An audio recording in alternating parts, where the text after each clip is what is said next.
How to insert logo in all pages in Word. Hi everyone, this is Kiran. Welcome back to another video, and on today's video we will learn how we can insert logo in all pages in Word. So without further delay, let's get started with this video.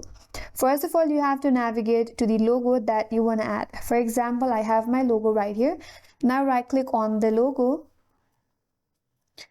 and then copy your logo. Once the logo is copied, now you have to open up the Word and open up the document where you want to add the logo. After that, navigate to this menu bar at the top and then click on Insert. On the Insert tab, again head towards the header and then click on it. Now you have to select the format of your header. I will just select the blank one, and here it says type here. You can remove this type here text, and all you have to do is again right click on this cursor and then you have to click on paste.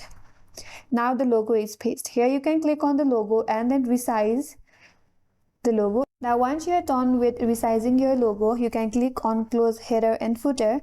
Now if you scroll through your pages, you will find your logo in all of the pages. So that's how you can insert logo in all pages in Word, and that's all for today's video. Hope this video was helpful, and if you are new to our channel, consider subscribing. Thanks for watching and stay tuned for more videos.